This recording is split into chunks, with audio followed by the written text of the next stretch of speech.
சொல்லப்பட்ட கருத்துக்களை பல்வேறு கோணங்களில் அல்லாஹ் பற்றிய விஷயங்களை பல்வேறு கோணங்களில் சொல்லப்பட்டது. அல்லாஹ்வுடைய வல்லமை என்ன, அல்லாஹ்வுடைய ஆற்றல் என்ன, அல்லாஹ்வுடைய தண்டனை என்ன, அல்லாஹ் எப்படி மன்னிக்கிறான், இப்படி எல்லாம் பல்வேறு விஷயங்கள் உங்களுக்கு சொல்லப்பட்டது. இதையெல்லாம் செய்யப்படுத்த நீங்கள் கேட்டத்தோடு கலந்து சென்று விடாமல் எந்த விஷயங்களை கேட்டீர்களோ அந்த விஷயங்களை இங்கு வராத மற்ற மக்களுக்கு எடுத்து வைப்பது உங்களுடைய கடமை என்பதை நீங்கள் விளங்கி செல்ல வேண்டும். இதைத்தான் நபிகள் நாயகம் ஸல்லல்லாஹு அலைஹி வஸல்லம் அவர்கள் ஹஜ்ஜத்துல் வதா என்ற அந்த கடைசி ஹஜ்ஜின் போது மக்களுக்கு சொன்ன உபதேசம் இதுதான்.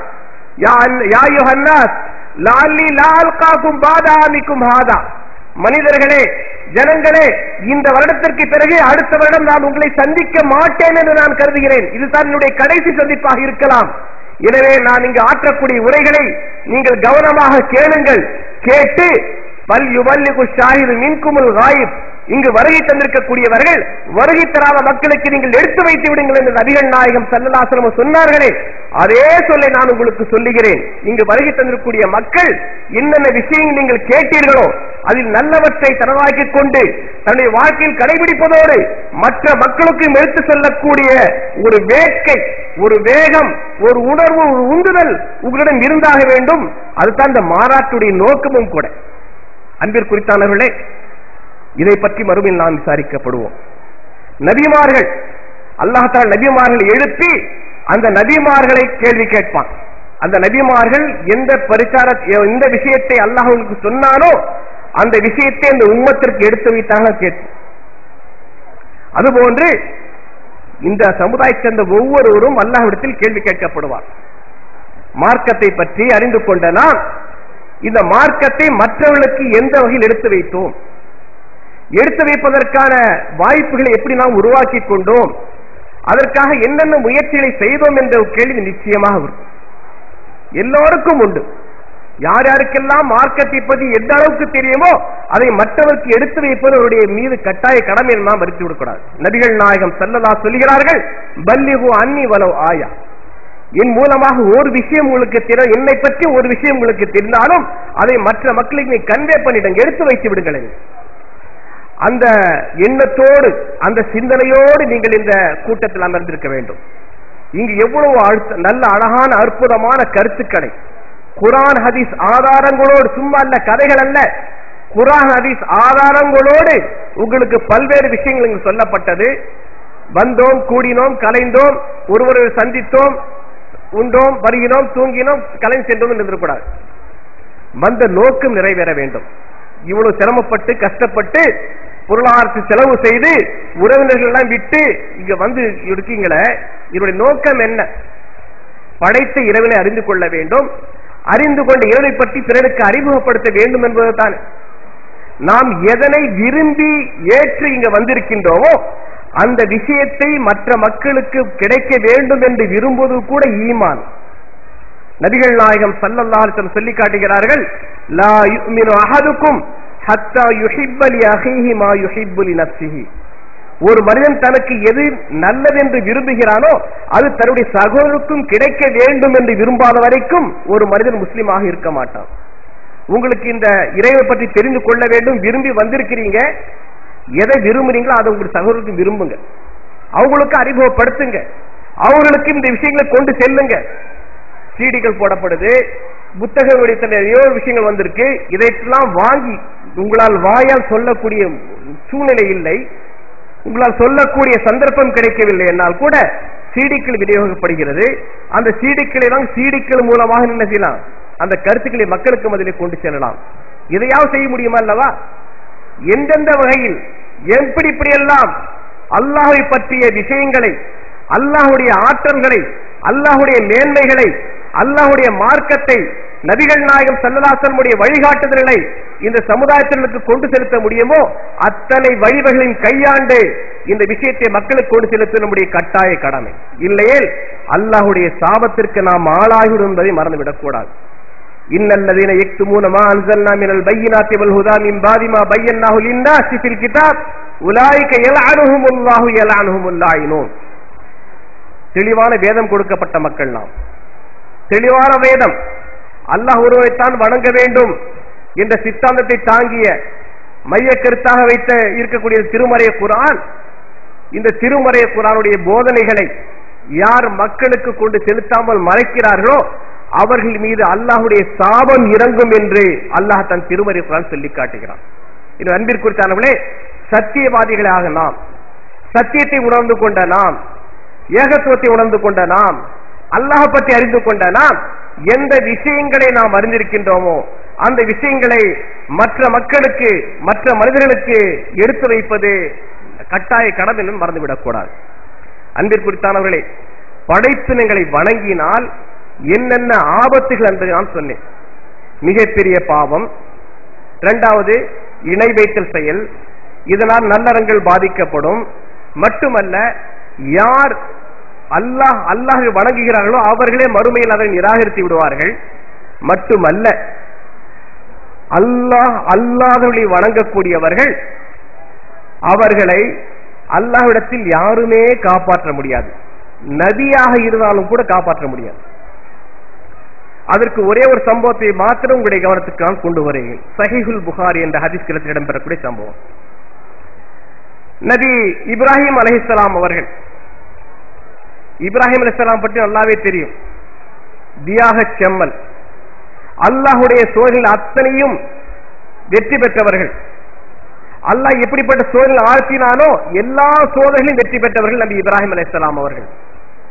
அவருடைய தியாகத்தினுடைய அடிப்படை தான் இன்னைக்கு ஹஜ் என்ற ஒரு கிரியை செய்து கொண்டிருக்கிறோம். நாம் தங்கியிருக்கக்கூடிய அரபா மைதானமாக இருந்தாலும் சரித்தான், கண்டறிக்கூடிய சைத்தானை கண்டறிக்கூடிய இடமாக இருந்தாலும் சரித்தான், சஃபா மர்வாக்கிடையில் ஓடக்கூடிய சம்பவமாக இருந்தால் எல்லாமே இப்ராஹிம் அலைஹிஸ்ஸலாம் அவர்கள் செய்த தியாகங்களை நினைவுபடுத்தக்கூடிய விஷயங்கள் தான்.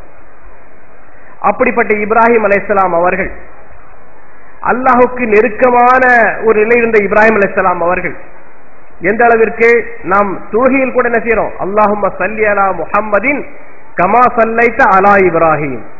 யா அல்லாஹ், இப்ராஹிம் அலைஹிஸ்ஸலாம் அவர்கள் மீதும் அவருடைய குடும்பத்தார் மீதும் நீ எப்படி அருள் புரிந்தாயோ அது போன்ற அருளை முஹம்மது ஸல்லல்லாஹு அலைஹி வஸல்லம் அவர்கள் மீது, அவருடைய குடும்பத்தின் மீது நீ பொழிவாயாக சொல்கிறோம். பாருங்க, ரசூல் ஸல்லல்லாஹு அலைஹி வஸல்லம் அவர்கள் மீது பொழிந்த அருளை போன்றல்ல, இப்ராஹிம் அலைஹிஸ்ஸலாம் அவர்கள் மீது பொழிந்த அருளை போன்று. அந்த இப்ராஹிம் அலைஹிஸ்ஸலாம் அவர்களை ஒவ்வொரு நிலையும் நாம் நினைவு கூர்ந்து கொண்டிருக்கிறோம். அந்த இப்ராஹிம் அலைஹிஸ்ஸலாம் அவர்கள் மறுமையில் தன்னுடைய தந்தை ஆதரவர்களை சந்திப்பார்கள். மறுமையில் சந்திப்பார்கள் ஆதரவர்களை. ஆதரவை சந்திக்கும் போது அவருடைய தந்தை நிலை என்ன தெரியுமா? வாலா ஆதர கத்தரத்துன் வகாபரா, தலையில் புழுதி படர்ந்திருக்கும், முகத்தில் சோகம் கதியிருக்கும். ஏன்? அல்லாஹ்வுடைய வேதனை கண்கூடாக அவருடைய தந்தை பார்க்கிறார். நரகத்தை நேரடியாக பார்க்கிறார். பார்த்து அஞ்சி நடுங்கி சோகத்தால் முகம் கருத்து புழுதி படர்ந்து அவர் இப்ராஹிம் அலைஹிஸ்ஸலாம் தன்னுடைய மகன் இப்ராஹிம் அலைஹிஸ்ஸலாம் பார்த்து சொல்லுகிறார், யா புனைய லா அஸீலகல் யௌம், என்னுடைய அருமை மகனே, நீ உலகத்தில் நான் வாழும்போது அல்லாஹ்வை வணங்காதே வணங்காதேன்னு சொல்லி என்னை சொன்னாய், நான் அதை ஏற்றுக்கொள்ளவில்லை. நீ சொன்ன அல்லாஹ்வை வணங்காதே, நன்மை தீமை செய்யாத எந்த ஒரு பொருளையும் வணங்காதே என்று நீ எனக்கு உபதேசம் செய்தாய். நான் அந்த உபதேசத்தை, அந்த கொள்கையை நான் ஏற்றுக்கொள்ளவில்லை. ஆனால் இப்பொழுது நான் காண்கிறேன், அல்லாஹ்வுடைய வேதனை கண் முன்னால் வந்து நிற்கிறது. இந்த இடத்தில் மிகப்பெரிய சோதனைக்குள்ளாக்கப்பட்டிருக்கிறேன். எனவே இந்த தண்டனை தப்ப வேண்டுமானால் இணை வைத்திருந்து விடுபட்டால் தான் முடியும். எனவே என்னுடைய அருமை மகனே, நான் உலகத்தில் உன்னுடைய கோரிக்கை நான் மறுத்துவிட்டேன், ஏற்க மறுத்துவிட்டேன். நான் இன்றைக்கு உனக்கு மாறு செய்ய மாட்டேன். நரக நெருப்பிலிருந்து என்னை காப்பாற்று என்று தந்தை தன்னுடைய மகன் இப்ராஹிம் அலைஹிஸ்ஸலாம் அவர்கள் கூறுவார்கள். இப்ராஹிம் அலைஹிஸ்ஸலாம் அவர்களுக்கோ தந்தை மீது இருக்கக்கூடிய பாசம். அவர்கள் என்ன செய்கிறார்கள்? அல்லாஹ்விடத்தில் கோரிக்கை வைக்கிறார்கள். யா அல்லாஹ், நீ நான் உலகத்தில் வாழும்போது என்னை நீ கேவலப்படுத்த மாட்டாய் என்ற ஒரு வாக்குறுதி கொடுத்தாய். கேவலப்படுத்த மாட்டேன் ஒரு வாக்குறுதியை கொடுத்தாய். என்னுடைய தந்தை நரகத்திற்கு செல்வது அது எனக்கு கேவலம் தானே. எனவே அந்த கேவலத்தில் என்னை காப்பாற்று சொல்லும் போது அல்லாஹ் தஆலா சொல்லுகிறான், யா இப்ராஹிம் அமா அலிம்த அன்னி ஹர்ரம்துல் ஜன்னத அலல் காஃபிரீன், அல்லாஹ்வுக்கு இடை வைக்கக்கூடியவர்கள் மீது நான் சொர்க்கத்தை ஹராமாக்கி விட்டேன், தடுத்து விட்டேன், உங்களுக்கு தெரியாதா என்று சொல்லிவிட்டு இப்ராஹிம் அலைஹிஸ்ஸலாம் அவர்களுக்கு கண்ணெதிரிலேயே அவருடைய தந்தை உருமாற்றப்பட்டு நரகத்தில் வீசப்படுவார் என்று நபிகள் நாயகம் ஸல்லல்லாஹு அலைஹி வஸல்லம் அவர் சொன்ன தகவல் சஹீஹ் புகாரிலே. அல்லாஹ் அல்லாதவர்களை வணங்கினால், படைப்பினைகளை வணங்கினால் எவ்வளவு பெரிய ஆபத்தை நாம் விளங்கிக் கொள்ள வேண்டும். அல்லாஹ் படைப்பினை வணங்கினால் அந்த குடும்பத்தில் நல்லவர்களாக இருந்தாலும் கூட அவர்களுக்கு எந்த ஒரு சிபாரிசும் செய்ய முடியாது, எந்த ஒரு பரிந்துரையும் செய்ய முடியாத ஒரு மோசமான நிலைக்கு தள்ளப்படுவோம் என்பதை, அபாயகரமான நிலை ஏற்படும் என்பதை நாம் மறந்துவிடக் கூடாது. மட்டுமல்ல, படைப்பினங்களை வணங்கக்கூடியவர்கள் அவர்களுக்கு மறுமையில் கிடைக்கக்கூடிய தண்டனை நிரந்தர நரகம். சொர்க்கத்தினுடைய வாடை அவர்கள் நுகர முடியாது, சொர்க்கம் அவர்களுக்கு ஹராமாக்கப்பட்டது என்று அல்லாஹ் தன் திருமறை குர்ஆன் சொல்லி காட்டுகிறான். வமை யுஷ்ரிக் பில்லாஹி ஃபகத் ஹர்ரம அல்லாஹு அலைஹில் ஜன்னah. யார் படைப்பினங்களில் வணங்கி, படைப்பினங்களை வணங்கி அதன் மூலமாக அல்லாஹுக்கு இணை வைத்து விட்டாரோ அல்லாஹ் அவருக்கு சொர்க்கத்தை ஹராமாக்கி விட்டான், தடுத்து விட்டான் என்று அல்லாஹ் தன் திருமறை குர்ஆன் சொல்லி காட்டுகிறான். எனவே அன்பிற்குரித்தான சகோதரர்களே, சகோதரிகளே, இணை வைத்தல், படைப்புகளை வணங்குதல் என்பது இணை வைத்தலாகும். அந்த இணை வைத்தலின் மூலமாக பல்வேறு விளைவுகளை நாம் இந்த உலகத்திலும் பார்க்கிறோம். மட்டுமல்ல, இதனுடைய மோசமான விளைவு மறுமையில் ஏற்படும் என்பதை நாம் மனதில் கொண்டு அந்த இணை வைத்திலிருந்து விலகி நாம் செயல்பட வேண்டும். இணை வைத்திலிருந்து காப்பாற்றுவதற்காக அனைத்து விதமான முயற்சிகளையும் நாம் மேற்கொள்ள வேண்டும். படைப்பினங்களை வணங்கக்கூடிய விஷயத்தில் நாம் மிகவும் ஜாக்கிரதையாக இருக்க வேண்டும்.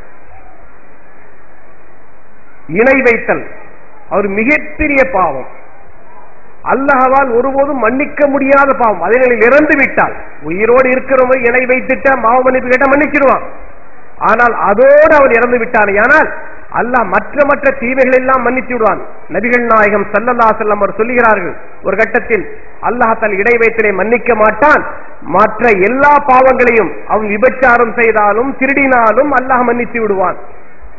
அப்போ நபித்தோழர் கேட்கிறார், யா ரசூலல்லாஹ், வைன் ஸனா வைன் ஸரக், அவன் திருடினாலும் அவன் விபச்சாரம் செய்தாலும் மன்னித்து விடுவானா, இணைத்தல் மட்டும் மன்னிக்க மாட்டானா என்று கேட்கிறாங்க. ரசூல் ஸல்லல்லாஹு அலைஹி சொல்கிறார், வைன் ஸனா வைன் ஸரக், அவன் விபச்சாரம் செய்தாலும் திருடினாலும் அல்லாஹ் நாடினால் மன்னித்து விடுவான், ஆனால் இணை வைத்தல் மட்டும் ஒருபோதும் மன்னிக்க மாட்டான் என்று நபிகள் நாயகம் ஸல்லல்லாஹு அலைஹி வஸல்லம் சொல்லி காட்டுகிறார்கள். அவ்வளவு ஆபத்தான ஒரு நிலை, அதுக்கு மோட்சமே கிடையாது, நிரந்தர நரகம் என்று நபிகள் நாயகம் ஸல்லல்லாஹு அலைஹி வஸல்லம் சொல்லி காட்டுகிறார்கள்.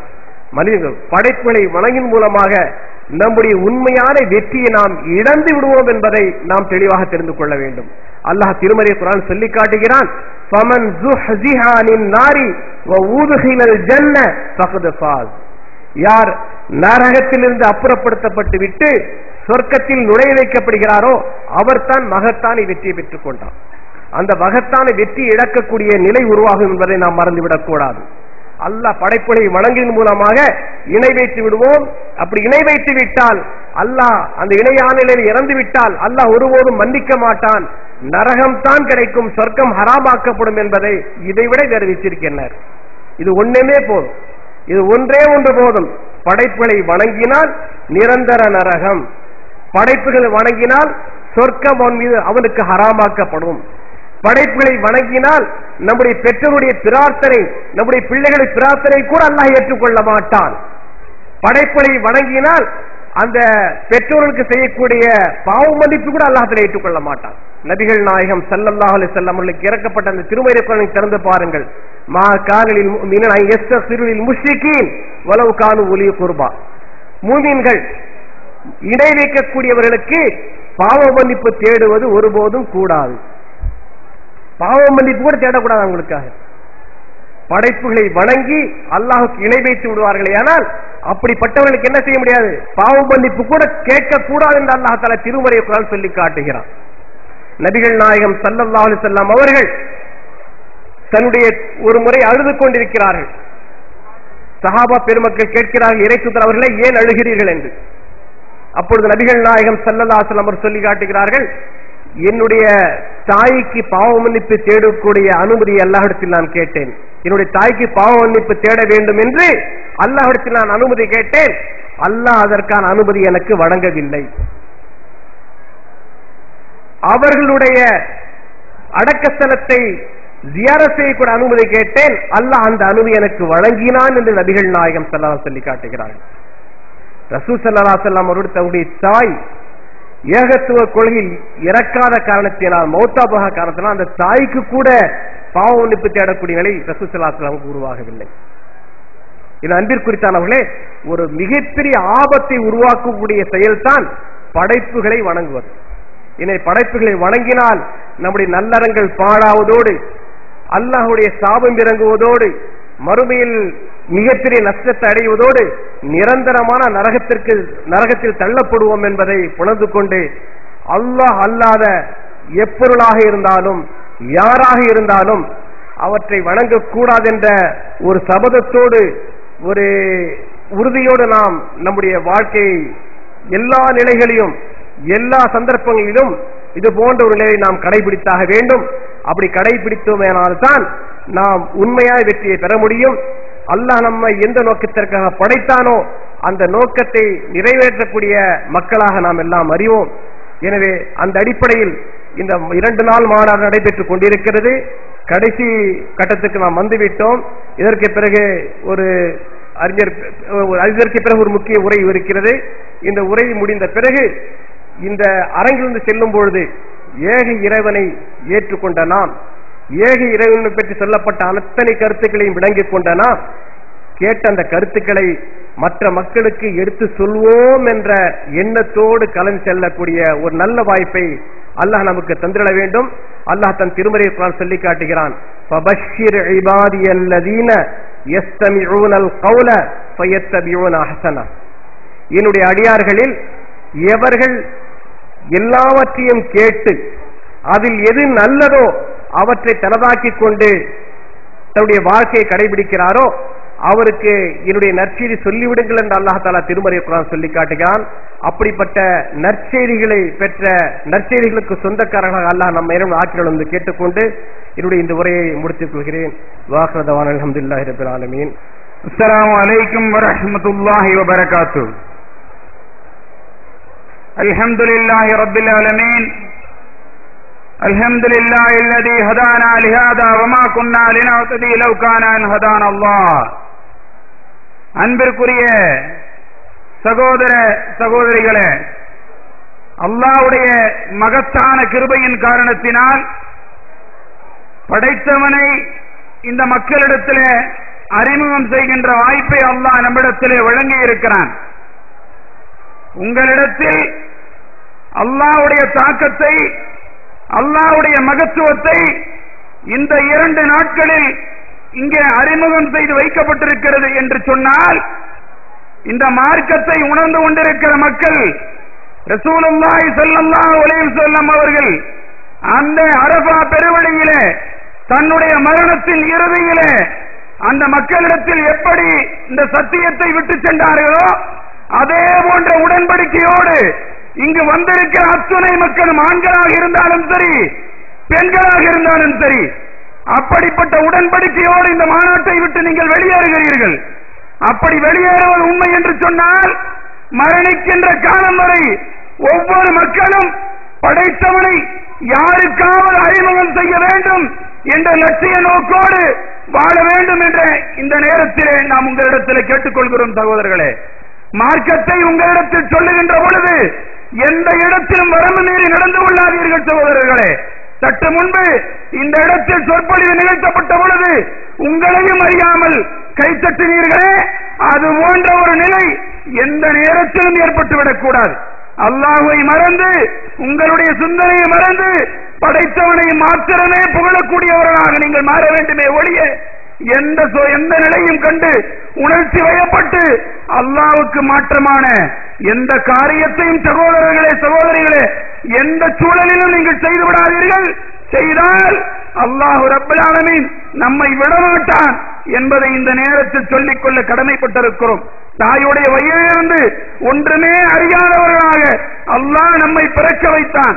வல்லாஹு அஹ்ரஜுஹும் மின் புத்தூனி உம்மஹாத்திஹிம் லா தஅலமூன ஷைஆ. அல்லாஹ் இந்த தாயுடைய வயிற்றிலிருந்து ஒவ்வொருவரையும் நம்மை வெளியேற்றினான் என்று சொன்னால் நமக்கு கண்களை, காதுகளை, செவிப்புலன்களை அல்லாஹ் வழங்கி இருக்கிறான்.